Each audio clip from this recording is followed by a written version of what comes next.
ngàyนี้คือខ្ញុំធ្វើផុកទីម្ដងចាហើយវាក៏ជាលើកទី1ដែរដែលខ្ញុំរៀនធ្វើផុកទីនេះហ៎ហើយម្ទេសក្រៀមហ្នឹងគឺខ្ញុំធ្វើខ្លួនឯងឥឡូវហ្នឹងគឺខ្ញុំយកម្ទេសក្រៀមហ្នឹងយកទៅត្រាំទឹកក្តៅមកផ្ទុះសិនហើយបន្ទាប់មកគឺខ្ញុំមកហាន់សាច់ជ្រូកហើយសាច់ជ្រូកដែលខ្ញុំធ្វើហ្នឹងប្រហែលចូលកន្លះគីឡូអីប៉ុណ្ណាបងប្អូនហើយសាច់ជ្រូកខ្ញុំអត់យកវាទៅកិនទេសុខចិត្តចំណាយពេលយកវាទៅច្រាំដោយដៃខ្លួនឯងចឹងណាបងប្អូនព្រោះថាយកទៅកិនទៅសាច់វាម៉ត់ពេកចឹងហើយខ្ញុំសុខចិត្តចំណាយពេលយកវាទៅច្រាំតែតម្រូវតែច្រាមហើយមានការចុកដៃជាខ្លាំងហើយមើលតែ style គេច្រាមសាច់យកបងប្អូនគឺមានគ្រប់ style ហ្មងចាឥឡូវហ្នឹងសាច់ជ្រូកគឺខ្ញុំច្រាមហើយឥឡូវហ្នឹងគឺដល់វគ្គដែលខ្ញុំច្រាមផុកម្ដងខ្ញុំទៅសើខ្លួនឯងហ្មងជិះនៅឃើញអីណាធ្វើផុកច្រាមអីណាទេខ្ញុំនិយាយមែនការនៅខ្មែរគឺថាអត់មានដែរនឹកនេះរឿងធ្វើចឹងទេបងប្អូនណាតែនៅស្រុកគេនេះគឺជាគ្រប់បែបយ៉ាងហ្មងខ្ញុំនិយាយមែនទៅសើខ្លួនឯងថងហ្នឹងហ្មងហើយគ្រឿងខ្ញុំអត់បានយកវាទៅបុកទេបងប្អូននេះសារតែខ្ញុំរៀងយប់ដែរចឹងហើយយកគ្រឿងហ្នឹងយកទៅកិនហើយគ្រឿងខ្ញុំមួយណាក៏កកដែរបងប្អូនណាកកគ្រប់បែបយ៉ាងហ្មងបន្ទាប់ពីខ្ញុំកិនគ្រឿងរៀងម៉ត់ទៅចឹងហើយខ្ញុំដាក់ម្ទេសហ្នឹងយកទៅកិនមួយគ្នាដែរបណ្ដោយទៅពេលដែលខ្ញុំកិនហើយអីហើយគឺខ្ញុំយកទ្រាប់យកម្ទេសយកមកលីងសួរថាខ្ញុំចេះមុខម្ហូបហ្នឹងពីណាគឺខ្ញុំចេះតាម YouTube ធ្វើម្ហូបបារាំងមើល YouTube បារាំងណាបងប្អូនឥឡូវហ្នឹងទ្រាប់ហើយម្ទេសគឺខ្ញុំមកលីងរួចរាល់ហើយខ្ញុំសុំធ្វើផុកទីរបស់ខ្ញុំគឺមានខ្ទិះដូងសាច់ជ្រូកប្រហុកគ្រឿងបុកខពុតញ៉ោហើយម្ទេសហ្នឹង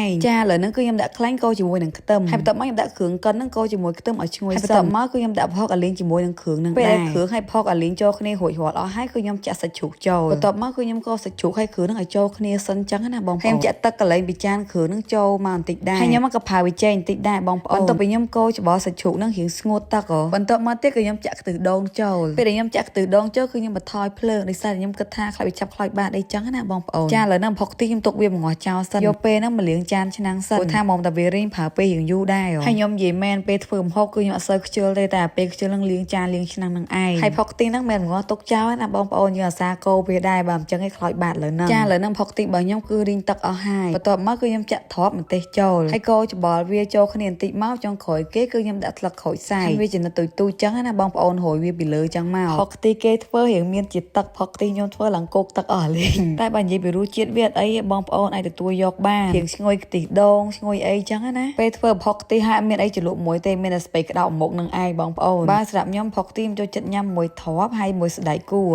និយាយថាចូលជាតិគ្នាហ្មងខ្ញុំនិយាយមែនតែឥឡូវហ្នឹងខែបសិនឯងបងប្អូនដោយសាររៀងយប់ដែរមកភ្លក់ឲ្យបងប្អូនមើលតែពីរបីម៉ាត់សិនចឹងណាចាវីដេអូគឺមានតែប៉ុណ្្នឹងឯងបងប្អូនជម្រាបលាបាយបាយ